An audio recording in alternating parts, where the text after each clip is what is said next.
The Christmas lights twinkled on the tree, casting a warm glow over the dining room, but the chill in my heart was sharper than the December air outside. I sat at the end of the table, my hands folded in my lap, watching my daughter Emily laugh with her husband Greg and their guests. At 64, I'd seen my share of Christmases, but this one felt different, hollow, like the ornaments dangling above us. I'd spent weeks preparing for this dinner, hauling groceries in my old pickup, cooking the turkey just the way Emily liked it when she was a girl, even polishing the silverware I'd inherited from my mother. I wanted it to be perfect, a chance to feel like part of their world again. But when Greg raised his glass for a toast, his eyes landed on me, and his smile twisted into something cruel. "To Emily's dad, Tom," he said, his voice loud enough to carry over the clinking glasses and chatter. "The best plumber in town. Here's to fixing pipes and, well, that's about it, right?"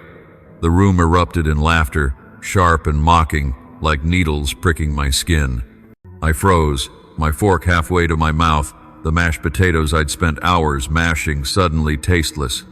Emily didn't laugh, but she didn't look at me either, just stared at her plate, her lips pressed tight.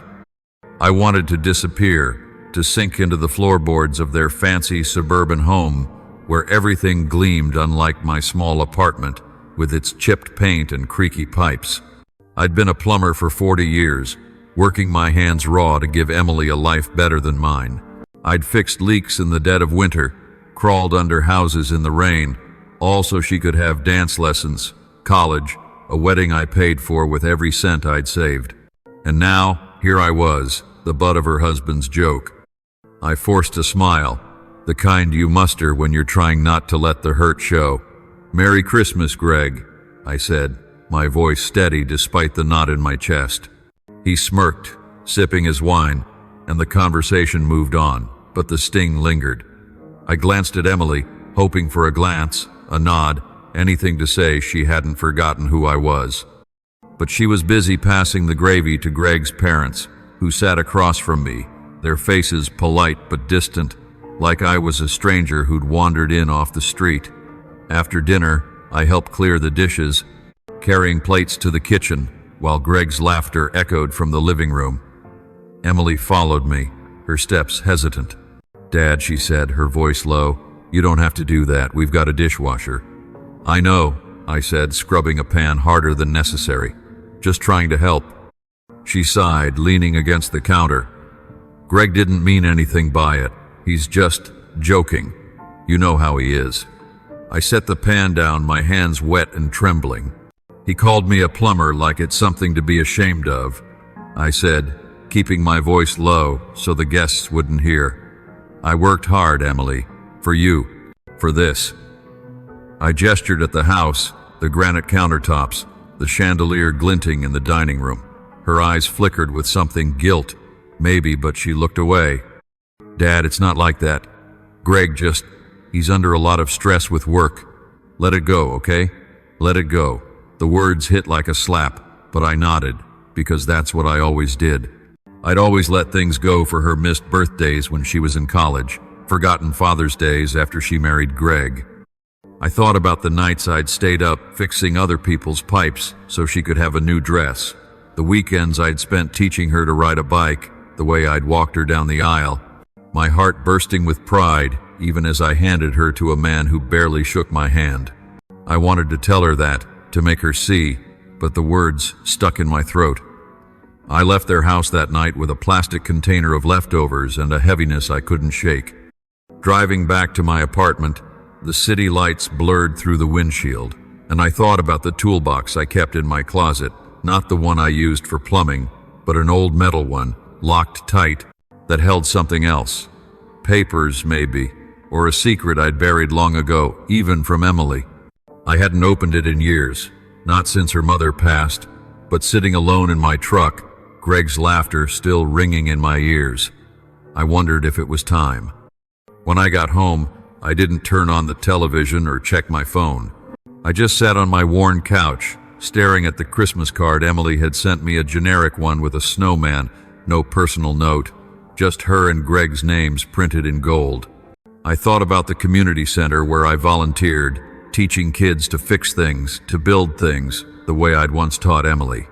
They didn't laugh at me there. They didn't see a plumber, they saw Tom, the guy who showed them how to make something out of nothing. I didn't know it then, but that Christmas dinner was just the beginning. Greg's words, Emily's silence, they were cracks in a dam that was about to break. And the next day, when I walked into the community center and saw a local news van parked outside, I had no idea that my face, my story, was about to reach further than Greg's laughter ever could. The morning after that Christmas dinner, I woke up with Greg's words still echoing in my head, sharp and mocking, the best plumber in town.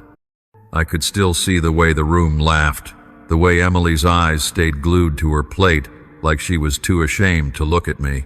I sat at my kitchen table, the chipped mug of coffee in my hands feeling heavier than usual, the sting of last night's humiliation making every sip taste bitter.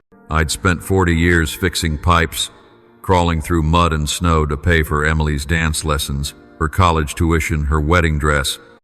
I'd given her everything, and now I was just a punchline at her fancy dinner table, surrounded by Greg's smug family and their polished wine glasses. I kept replaying her words in the kitchen.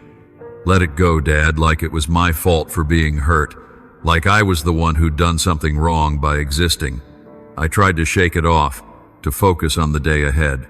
I had a shift at the community center, where I'd been volunteering for years, teaching kids how to fix things, leaky faucets, wobbly chairs, the kind of stuff I knew like the back of my hand. The center was my sanctuary, a rundown building in a rough part of town where the kids didn't care that my boots were scuffed or my truck was older than they were. They'd crowd around me in the workshop, asking questions, their hands eager to learn. Their trust, their curiosity, it was the only thing that made me feel like I still mattered. But even there, as I showed a shy girl named Mia how to tighten a bolt just right, Greg's laugh kept creeping into my thoughts, a splinter I couldn't pull out. A few days later, I got a call from Emily. Her voice was bright, too bright, like she was trying to gloss over what happened.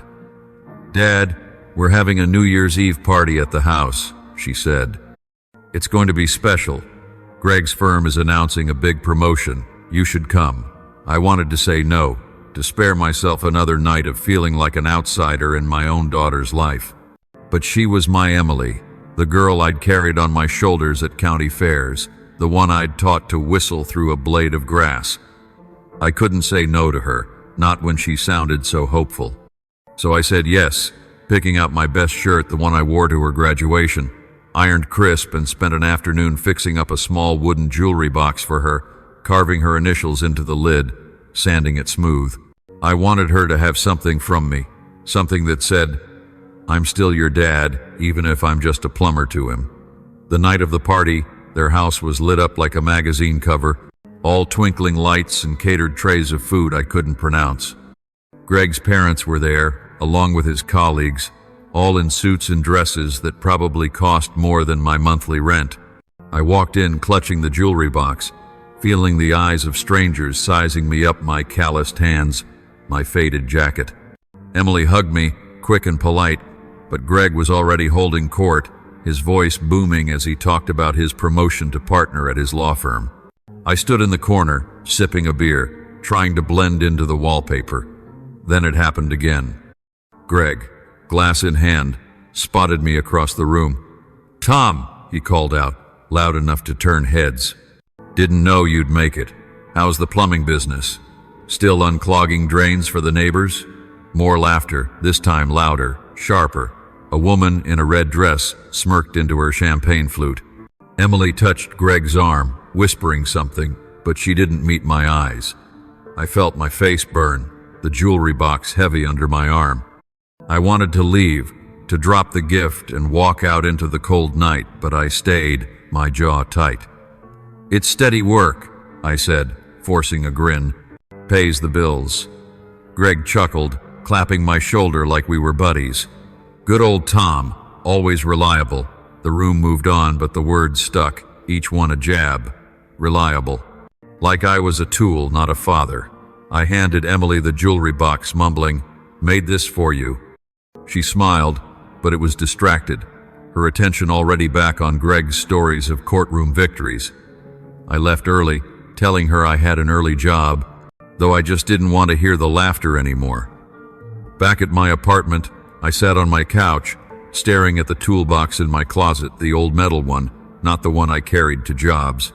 It was locked, rusted at the edges, holding papers I hadn't touched since Emily's mom died. I'd forgotten what was inside, mostly deeds maybe, or old letters from a life I'd put away to focus on raising her. Greg's voice kept looping in my head, his smug grin, the way Emily didn't defend me. I thought about the community center, how the kids there, Mia, Jamal, the others, looked at me like I was someone worth listening to. They didn't see a plumber, they saw a teacher, a friend. The next morning, I headed to the center, my hands steady, as I helped Mia fix a wobbly table leg. She grinned when it held firm, her pride making my chest ache in a good way. But as I swept sawdust off the floor, I noticed a news van outside, the same one from Christmas week. They'd come back, asking to film a segment on the center's volunteers. I didn't think much of it, just answered their questions about the kids, the tools, the things we built together. I didn't mention Greg, or Emily's silence, or the weight in my gut. When they left, I went back to work, figuring it was nothing, just a minute on the local news. I didn't know that segment would air that night, that Greg and Emily would see it, or that it would light a spark I hadn't expected. Sitting alone in my apartment, the television flickering in the corner, I had no idea my face would be on their screen, my voice talking about the community I'd poured myself into, and I didn't know that moment would start unraveling the life I thought I'd lost. The days after the New Year's Eve party dragged on, each one heavier than the last. I kept seeing Greg's smirk, the way he'd called me out in front of his polished friends, his voice dripping with condescension. "Still unclogging drains, Tom?" And Emily, my Emily, just standing there, her eyes anywhere but on me. I'd given her that jewelry box, carved with my own hands, hoping it would remind her of the dad who'd always been there. But her distracted smile, her quick nod, it was like handing a gift to a stranger. I drove home that night, the roads slick with January ice, feeling like I'd left a piece of myself behind in her gleaming house. I tried to bury the hurt in my work at the community center. The kids there, Mia, Jamal, the others, they were my lifeline. I'd show up early, tools in hand, teaching them how to fix a leaky faucet or build a sturdy shelf. Their laughter, their questions, the way they crowded around me in the workshop, it was the only thing that drowned out Greg's voice, Emily's silence. But even there, in the middle of showing a boy named Carlos how to use a wrench, I'd catch myself drifting, remembering the nights I'd stayed up late helping Emily with her homework, the way she'd hug me tight after I fixed her bike. Where had that girl gone? When had I become someone to be brushed aside? A week later, I was back at my apartment, sorting through a pile of bills, when my phone rang. It was Emily, her voice clipped, nervous. "Dad, can you come over tomorrow? We need to talk about something important." My heart lifted for a moment, hoping maybe she'd seen the news segment about the community center. Maybe she'd realized how much I still had to give. "Sure, sweetheart," I said, keeping my voice steady. "What's it about?" There was a pause, too long, and then she said, "It's about your apartment. Greg and we think it's time to make some changes. It's too much for you to handle alone." The words hit like a punch to the gut. My apartment's small, sure, but mine, paid off years ago with the money I'd earned crawling under houses, fixing other people's messes. I'd kept it simple, no frills, so I could save every penny for Emily's future. And now she wanted to take it away? What kind of changes? I asked, my voice tighter than I meant it to be. Another pause. "Just come over, okay? We'll explain everything." I hung up, my hands shaking, and sat there staring at the wall. The apartment wasn't just a place to sleep, it was where I'd raised Emily after her mom died, where we'd eaten cereal for dinner when money was tight, where I'd tucked her in every night. I thought about the toolbox in my closet, the old metal one I hadn't opened since her mom's funeral.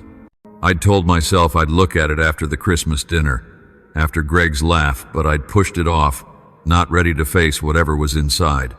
Now, with Emily's words ringing in my ears, I felt a pull toward it, like it held answers I didn't even know I needed. The next day, I drove to their house, my stomach knotted tight. Their living room was as perfect as ever, plush furniture, framed photos of Emily and Greg on exotic vacations, none of me.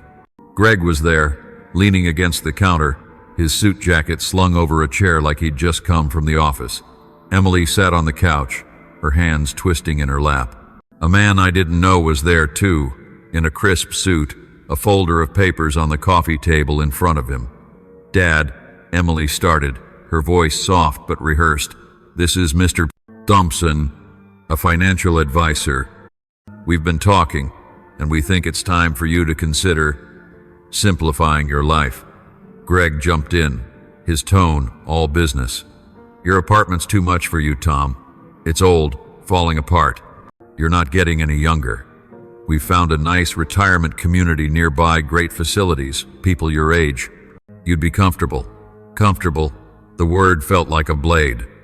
I looked at Emily, waiting for her to say something, to tell me this wasn't her idea, but she just nodded, her eyes on the floor. "It's for the best, Dad," she said, barely above a whisper.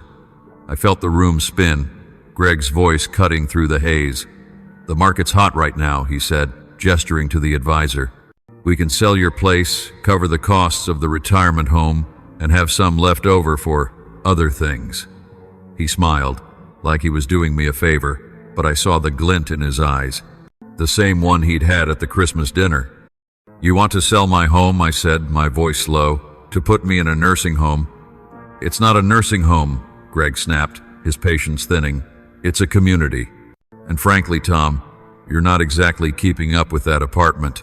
You're a plumber, not a landlord. Let us handle this." There it was again, plumber, like it was an insult, like my life's work was something to laugh at. The advisor started talking about property values, but I wasn't listening. I was thinking about the nights I'd worked late to pay for Emily's braces, the way I'd sold my old motorcycle to cover her college books, the years I'd put her first, always. And now, here she was, letting her husband talk me into giving up the only home I had left. I stood up, my hands steady despite the storm inside me. "I'm not signing anything today," I said, looking at Emily, hoping she'd meet my eyes. She didn't. Greg started to argue, but I walked out, my boots heavy on their polished floor, the advisor's papers still untouched on the table. That night, I sat in my apartment, the silence pressing in. I pulled the metal toolbox from the closet, its lock stiff with rust. I pried it open, my hands trembling, and found what I'd half forgotten. A stack of papers, deeds, contracts, a small key taped to a yellowed envelope. I didn't read them, not yet, but I felt their weight, like they held a truth I'd buried long ago. I thought about the community center, the news segment, the kids who looked at me like I was more than a plumber, and I thought about the call I needed to make. I picked up my phone and dialed a number I hadn't called in years, Rachel, an old friend who'd gone to law school, who'd helped me with those papers long ago. When she answered, her voice warm despite the late hour, I felt something shift inside me, a spark of resolve. "Tom," she said, "it's been too long. What's wrong?" I gripped the key, its edges biting into my palm. "I need your help," I said. "There's something I need to set straight." The next morning, I sat across from Rachel in a small coffee shop, the kind with mismatched chairs and the smell of burnt espresso lingering in the air.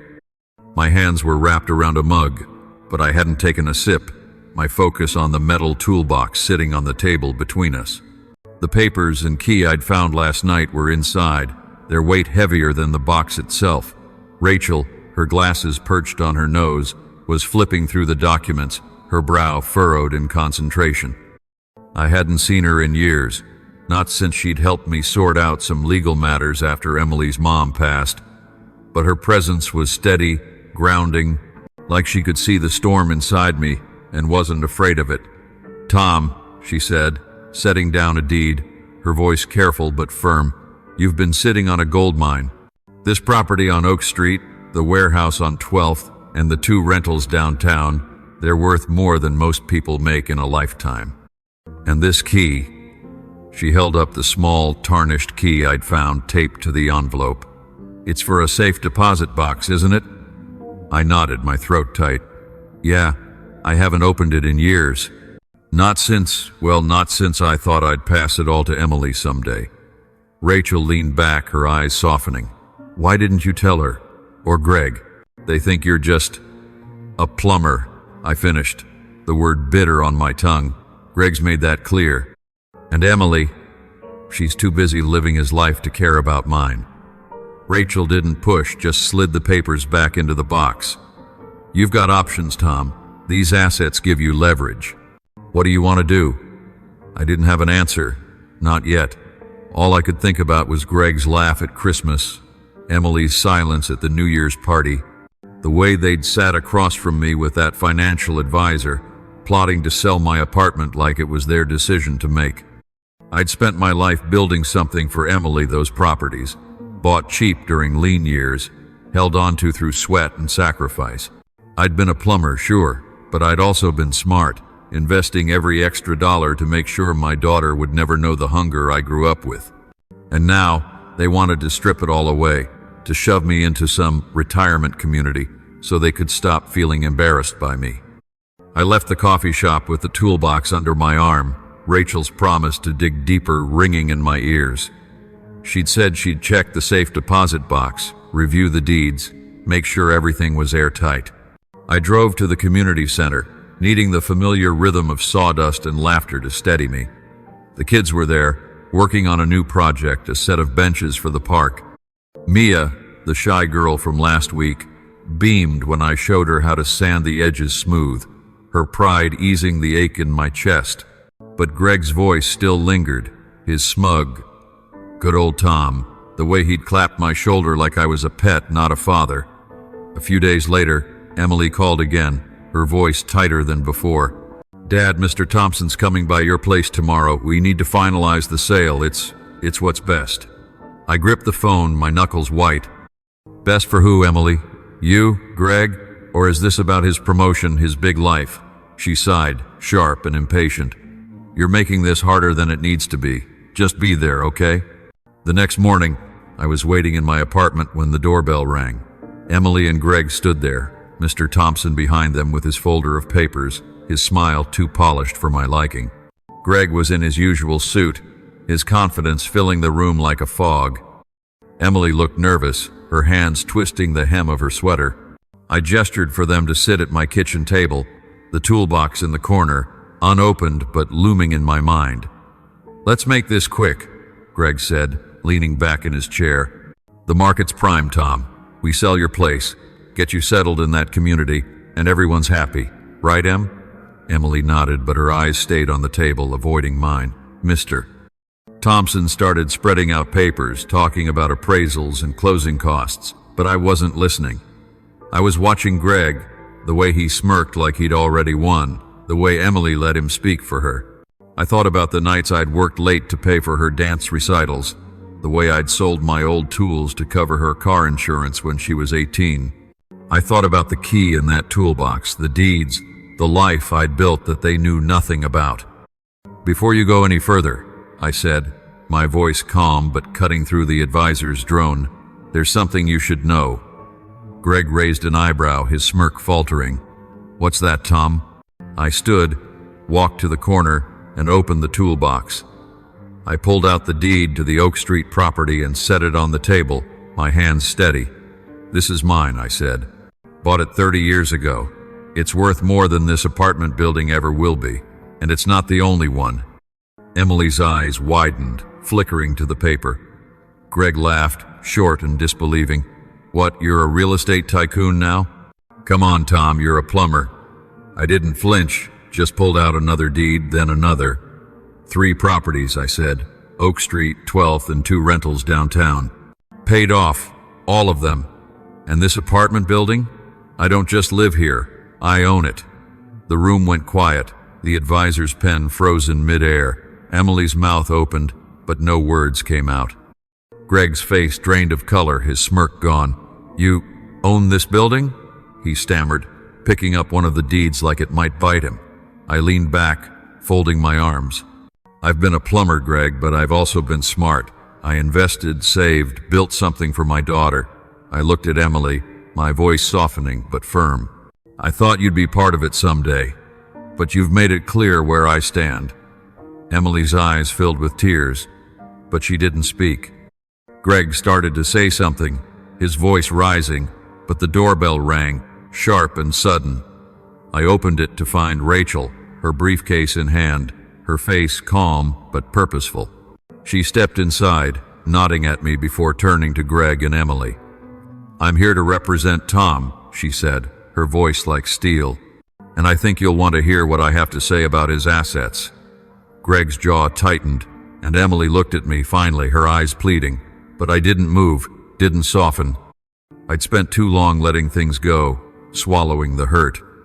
Now, with the deeds on the table and Rachel by my side, I felt something shift, a power I hadn't known I still had. The air in my apartment felt thick, charged with a tension that made the silence hum. Rachel stood beside me, her briefcase open on the kitchen table, the deeds I'd pulled from the toolbox spread out like a winning hand of cards. Greg sat across from me, his face pale, his usual confidence replaced by a flicker of unease. Emily was next to him, her hands twisting in her lap, her eyes darting between the papers and me, as if she was seeing her father for the first time. Mr. Thompson, the financial advisor, had gone quiet, his pen hovering over his untouched papers, sensing the shift in the room. I didn't say a word, just let the weight of the moment settle. The truth of my life, my properties, my sacrifices laid bare after years of silence. Rachel broke the quiet, her voice calm but sharp, like she was cutting through fog. "Tom's assets are substantial," she said, pulling out another document from her briefcase. "Beyond the properties he's shown you, there's a safe deposit box tied to a trust fund established decades ago. It's grown significantly, thanks to some smart investments and careful management." Greg leaned forward, his eyes narrowing. "A trust fund? What are we talking about here? This is crazy. Tom's a plumber." His voice carried that same dismissive edge, but it was weaker now, less certain. I met his gaze, my hands steady on the table. "I'm a plumber who worked nights to pay for Emily's college. I'm a plumber who bought properties when no one else saw their value. I'm a plumber who made sure my daughter would never want for anything." My voice was low, but it carried the weight of 40 years, every late-night job, every skipped meal, every dream I'd set aside for her. Emily's eyes filled with tears, her voice barely a whisper. "Dad, I didn't know. Why didn't you tell me?" I looked at her, my heart aching but resolute. "Because I didn't want you to love me for what I had, Emily. I wanted you to love me for who I am, the dad who was always there, who fixed your bike, who paid for your wedding even when it meant selling my tools. But you let him," I nodded toward Greg, "laugh at me, call me a joke in front of your friends, your family. You let him decide I'm not good enough." Greg shifted, his face reddening. "That's not fair, Tom. I was joking at Christmas, okay? And this," he gestured at the deeds, "this doesn't change anything. We're just trying to help you. That apartment, this building, it's too much for you to handle. The retirement community is—" "Stop," I said, my voice cutting through his like a blade. "You don't get to decide what I can handle. You don't get to sell my home and shove me into a place where I'll be out of your sight, out of your way." Rachel tapped the table, drawing everyone's attention. "There's more," she said, sliding the safe deposit box key across to me. "Tom, you opened that box yesterday. Want to tell them what was inside?" I picked up the key, its cold metal familiar in my palm. I'd gone to the bank with Rachel the day her voice before, my hands shaking as I unlocked the box. Inside were bonds, stock certificates, and a letter I'd written to Emily's mom years ago, promising to secure our daughter's future. It wasn't just money. It was a legacy, one I'd built for Emily, thinking she'd be part of it someday. Now, looking at her, at Greg's tense jaw, I felt that dream slip away. "The trust fund," I said, my voice steady, "was meant for you, Emily, for your kids, for your future. It's worth more than this building, more than all the properties combined. But I've been thinking a lot about what family means, about who shows up when it matters." Emily's breath caught, her eyes wide. "Dad, what are you saying?" I looked at Rachel, who nodded slightly, giving me the go-ahead. "I'm redirecting the trust fund," I said, "to the community center. The kids there, Mia, Jamal, Carlos, they see me for who I am, not what I do. They don't laugh when I walk in. They don't call me a burden." Greg slammed his hand on the table, his voice rising. "You can't do that. That's insane, Tom. You're throwing away Emily's future because of some kids you barely know. This is her inheritance." I didn't flinch, didn't raise my voice. "Her inheritance was my love, Greg. My time, my work, my life, and you both threw that away when you decided I was just a plumber." Emily was crying now, her hands covering her face. "Dad, please," she whispered. "I'm sorry. I didn't mean for it to be like this. Greg was we were trying to help." I looked at her, my daughter, the girl I'd carried on my shoulders, the one I'd stayed up late for, teaching her to read, to dream. "I know you're sorry," I said softly. "But sorry doesn't undo Christmas dinner. It doesn't undo the New Year's party, or the way you let him talk me into giving up my home." Greg stood, his chair scraping the floor. "This is ridiculous. You're punishing us for trying to do what's right. You can't just—" "I can," I said, standing to meet his gaze. "And I have." I turned to Rachel. "Make it official. The trust fund goes to the center." Rachel nodded, pulling out a form and sliding it toward me. I signed it, my hand steady, though my heart was breaking. Emily sobbed, her shoulders shaking, but Greg just stared, his face a mix of anger and disbelief. Mr. Thompson gathered his papers, mumbling something about needing to leave, and slipped out the door. I reached into my pocket and pulled out the small wooden jewelry box I'd made for Emily, the one I'd given her at the New Year's party. I'd found it in their trash when I left that night, tossed aside like it meant nothing. I set it on the table, my voice quiet but firm. "This was for you," I said, "but I guess it wasn't good enough either." Emily reached for it, her fingers trembling, but I didn't wait for her response. I turned to Greg, meeting his eyes one last time. "You laughed at me for being a plumber," I said, "but I built something you'll never understand, and now you'll live with that." They left without another word, Emily's sobs fading as the door closed behind them. I stood in my apartment, the silence settling around me, the toolbox still open on the table. I didn't feel triumph, not the way I'd thought I would. Just a quiet resolve, a certainty that I'd done what I had to. Rachel stayed, her hand on my shoulder, her voice soft. "You okay, Tom?" I nodded, though I wasn't sure. "I will be," I said, and for the first time in a long time, I believed it. The weeks following that confrontation in my apartment felt like stepping out of a fog I'd been lost in for years. The silence from Emily and Greg was deafening. No calls, no texts, no apologies slipped under my door. I'd expected it, but the quiet still hurt, a dull ache that lingered like a bruise. I kept the toolbox on my kitchen table for a few days, its contents, deeds, key, and that old letter to Emily's mom reminding me of the life I'd built, the one they'd never bothered to see. But I didn't open it again. Instead, I locked it and slid it back into the closet, letting it rest like a chapter I'd finally closed. I threw myself into the community center more than ever before. The kids there, Mia, Jamal, Carlos, were my anchor, their eager questions and clumsy hammer swings pulling me back to myself. I'd show up early, my old pickup rattling into the parking lot, and spend hours teaching them how to fix a pipe or carve a simple box. Mia, with her quiet determination, had finished her first shelf, her eyes shining with pride when she showed it to me. Jamal asked me to teach him how to repair a bike, and we spent an afternoon greasy and laughing, the kind of moment I used to share with Emily. The center wasn't just a place to volunteer anymore, it was my home, where I was Tom, not just a plumber.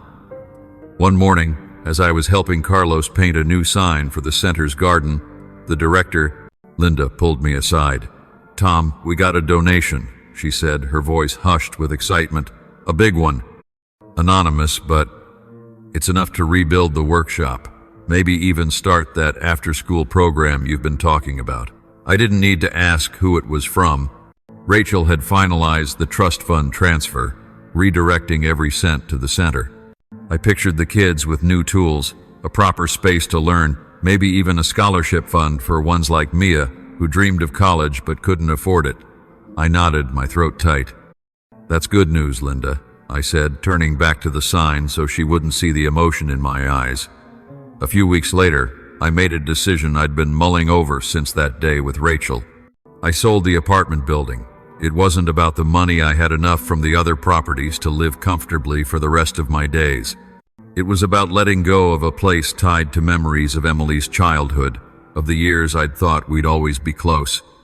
The sale went through quietly, and I used part of the money to buy a small house a few blocks from the center, a fixer-upper with a big garage I could turn into a workshop. I moved in with just a few boxes, my tools, some old photos, a coffee mug Emily had painted for me when she was 10. I hung the photos on the wall, but I didn't linger on them. They were part of my past, not my future. I saw Emily once, months later, at a grocery store downtown. She was alone, pushing a cart, her face tired in a way I hadn't seen before.